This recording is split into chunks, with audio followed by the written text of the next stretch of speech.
하나님 앞에 올려드리겠습니다. 전능하사 천지를 만드신 하나님 아버지를 내가 믿사오며 그 외아들 우리 주 예수 그리스도를 믿사오니 이는 성령으로 잉태하사 동정녀 마리아에게 나시고 본디오 빌라도에게 고난을 받으사 십자가에 못 박혀 죽으시고 장사한 지 사흘 만에 죽은 자 가운데서 다시 살아나시며 하늘에 오르사 전능하신 하나님 우편에 앉아 계시다가 저리로서 산자와 죽은 자를 심판하러 오시리라. 성령을 믿사오며 거룩한 공회와 성도가 서로 교통하는 것과 죄를 사하여 주시는 것과 몸이 다시 사는 것과 영원히 사는 것을 믿사옵나이다. 아멘. 우리 함께 찬송 272장 함께 찬송 부르시겠습니다. 찬송 272장입니다.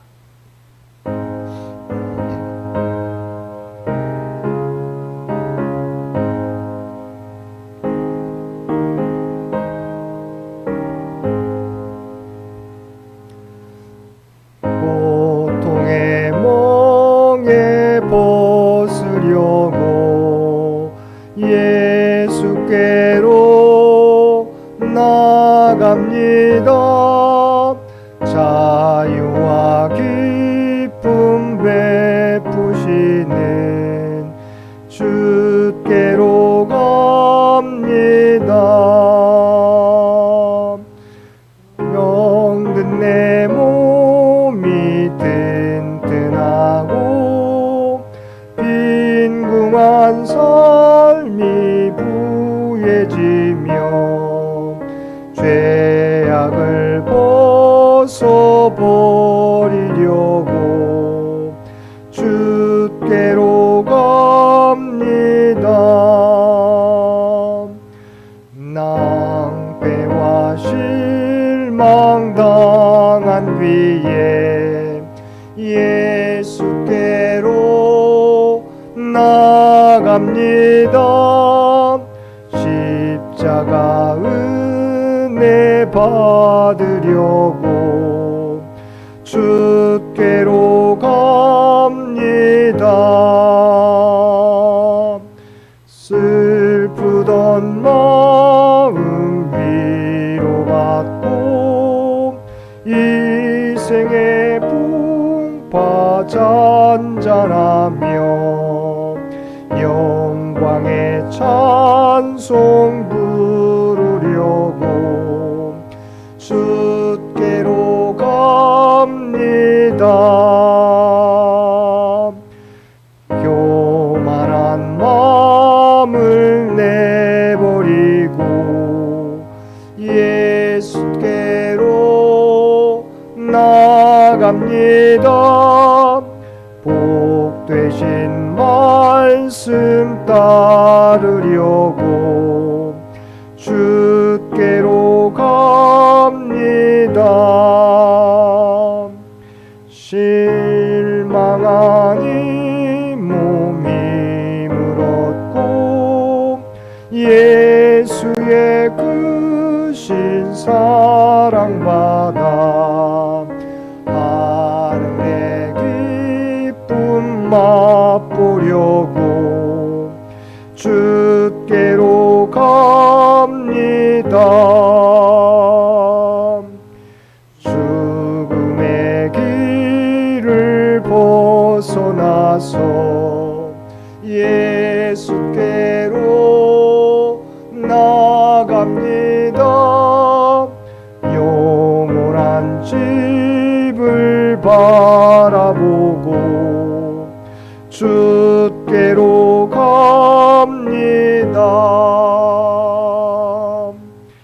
멸망의 보구해여 나와 평화의 나라 다다라서 영광의 주를 배우려고 주께로 갑니다. 우리에게 주신 하나님의 말씀 사도행전 9장 32절로 43절까지 말씀입니다. 사도행전 9장 32절에서 43절까지 말씀입니다.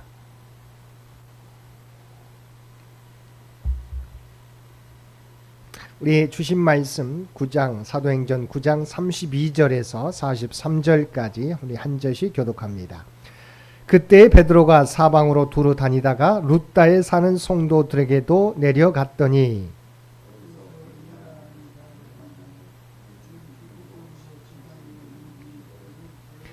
베드로가 이르되 애니야야 예수 그리스도께서 너를 낫게 하시니 일어나 내 자리를 정돈하라 한데 곧 일어나니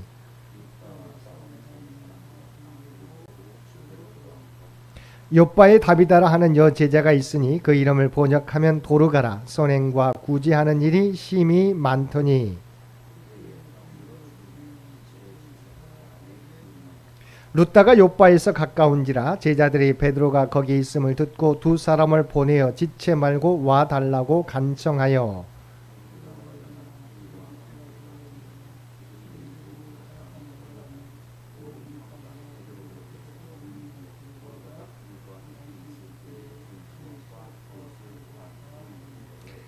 베드로가 사람을 다 내보내고 무릎을 꿇고 기도하고 돌이켜 시체를 향하여 이르되 다비다야 일어나라 하니 그가 눈을 떠 베드로를 보고 일어나 앉는지라.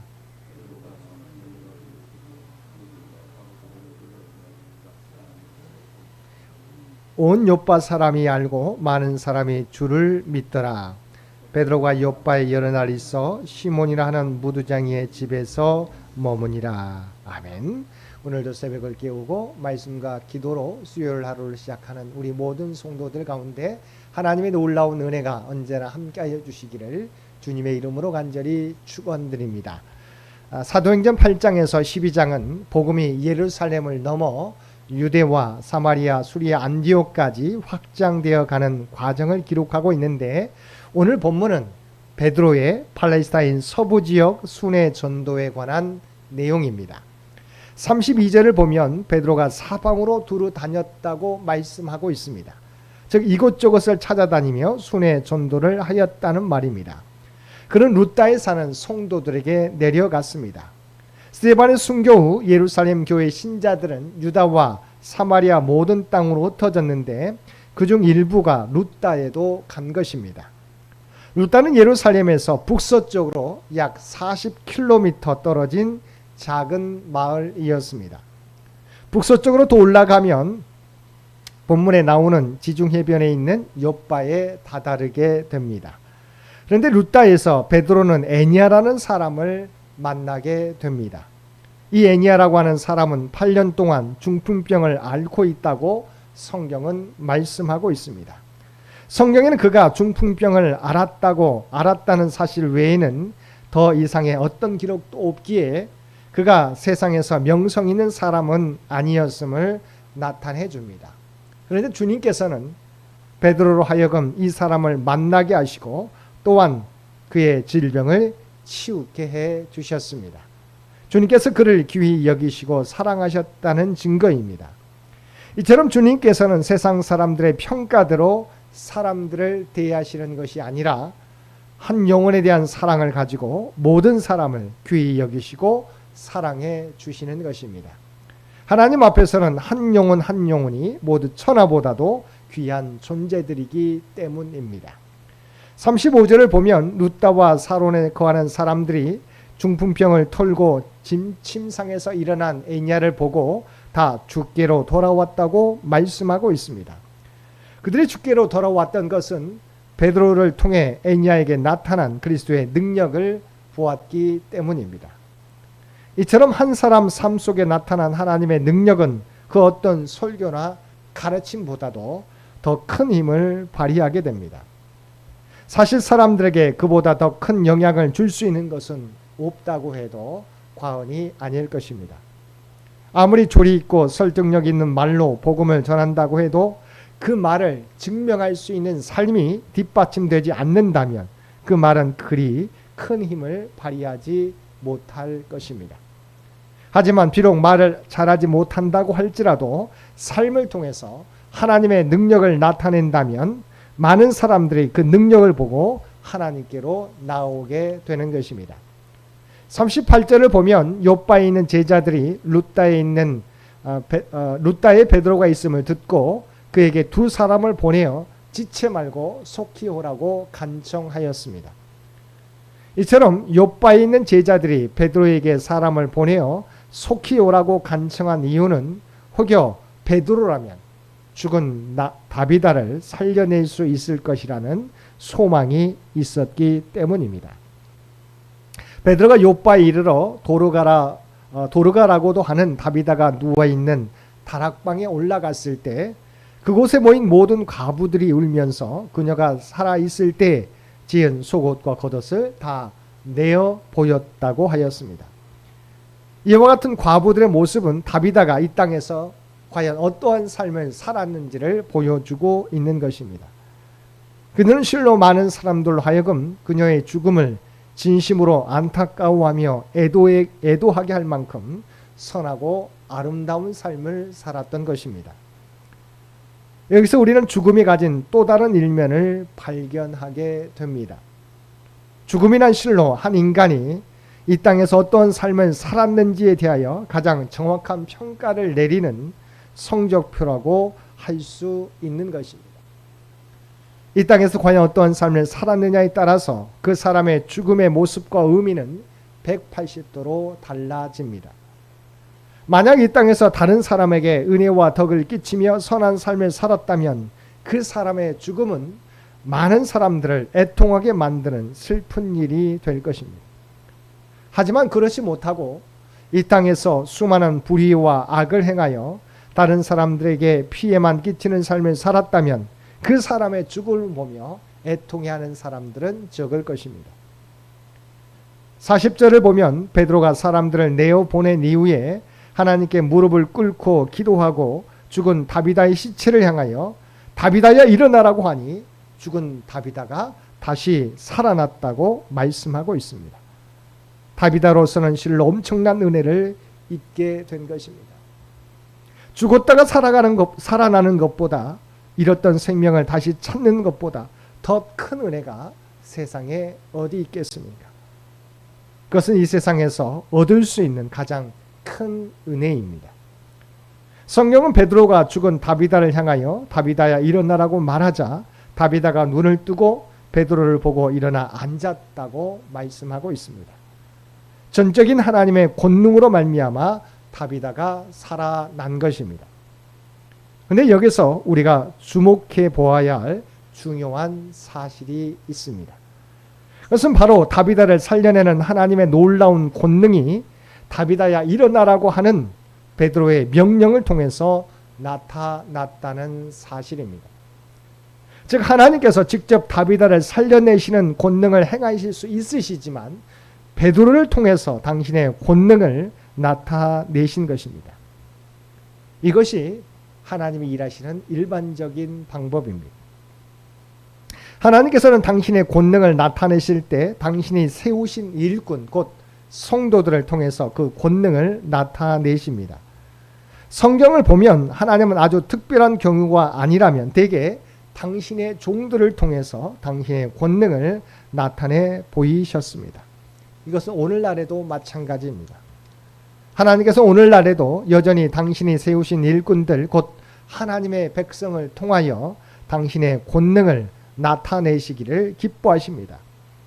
하나님의 백성들이 복음을 선포할 때 복음의 역사가 나타나도록 그들에게 권능을 허락해 주시는 것입니다. 또 그들이 병든 자에게 손을 얹고 기도할 때 그 병이 낫는 기적을 일으켜 주시고 그들이 온전한 믿음으로 하나님의 일을 행하게 될 때 상상할 수 없을 정도의 큰 성과를 이루게 하십니다. 문제는 성도들인 우리들이 얼마나 하나님의 권능을 전달하기에 충분한 통로로서 준비되었느냐 하는 것입니다. 우리가 준비되어 있기만 하면 하나님께서는 저와 여러분을 하나님의 놀라운 기적의 통로로 사용해 주실 것입니다. 사랑하는 성도 여러분, 베드로는 룻다와 욥바에서 두 가지의 큰 이적을 행하였습니다. 중풍병자를 고치고 죽은 자를 살려냈습니다. 마치 주님의 공생의 사역을 보는 듯 합니다. 오늘날도 마찬가지입니다. 주님께서는 저와 여러분이 주께서 맡겨주신 사명을 감당하도록 하나님의 영이신 보혜사 성령님을 보내주셨습니다. 저와 여러분의 믿음이 준비되어질 때 하나님께서는 준비된 우리의 믿음을 통해서 이 사회를 변화시키고 하나님의 뜻을 이루어가게 하실 것입니다. 오늘 또 우리의 믿음을 준비하여서 하나님이 원하시는 대로 쓰임받는 저와 여러분 모두가 되시기를 주님의 이름으로 간절히 축원드립니다. 함께 기도드리겠습니다. 사랑과 은혜가 충만하신 아버지 하나님, 베드로를 통하여 나타난 놀라운 능력의 기사들을 통하여 오늘 우리가 감당할 사명들을 생각합니다. 우리들의 믿음 또한 점점 더 주님의 모습을 닮아가 하나님이 원하시는 뜻들을 이루며 살아가는 저희 모두가 되게 하여 주옵소서. 또한 우리의 삶 또한 하나님 앞에 서는 날 부끄럽지 않은 삶이 되도록 역사하여 주옵소서. 오늘도 이 나라 이 민족을 긍휼히 여겨주시기 원합니다. 계속되는 장마 가운데 피해를 입지 않도록 우리 주님께서 눈뜨는 자같이 지키시고 보호하여 주시옵소서. 또한 100주년을 준비하며 달려가는 창현재단과 창현의 가족들을 기억하여 주시옵소서. 그래서 베푸신 사랑을 기억하며 또한 다음 선교 100년을 준비해 가게 될 때 하나님이 계획하신 뜻들을 하나하나 이루어가는데 부족함이 없는 창현재단이 되게 하여 주시옵소서. 아버지 하나님, 이 재단을 통해서 하나님의 계획하신 일들이 날마다 세상 가운데 나타나게 하여 주시옵소서. 또한 우리가 이 땅에서 살아가게 될 때 하나님의 부름받은 거룩한 구별된 백성이라고 하는 정체성을 가지고 살아가게 하여 주시옵소서. 그래야 우리가 어느 자리에 어떤 상황 가운데 있을지라도 아버지 하나님, 우리의 삶을 통해서 그리스도의 선한 영향력을 세상 가운데 나타내며 살아가게 하여 주옵소서. 이제는 우리 주 예수 그리스도의 은혜와 아버지 하나님의 극진하신 사랑하심과 성령님의 세상 끝날까지 우리와 함께 하시며 인도하시는 놀라운 교통의 역사가 오늘 주신 말씀을 통하여 오늘 또 우리를 통하여 하나님의 역사를 나타내시는 하나님의 계획을 바라보며 온전히 우리의 믿음이 준비된 삶을 살아가겠노라고 결단하며 세상 가운데 나아가는 사랑 주의 백성들과 그의 가정과 산업의 터전 위에 이제로부터 영원토록 함께 해주시기를 우리 주 예수님의 이름으로 간절히 축원하옵나이다. 아멘. 여러분 기도하실 때 오늘 주신 말씀을 위해서 이 나라 이 민족을 위해서 창현재단을 위해서 창현의 가족들을 위해서 기도해 주시고 각자의 기도 제목 가지고 하나님 앞에 더욱더 가까이 나아가시기를 바랍니다.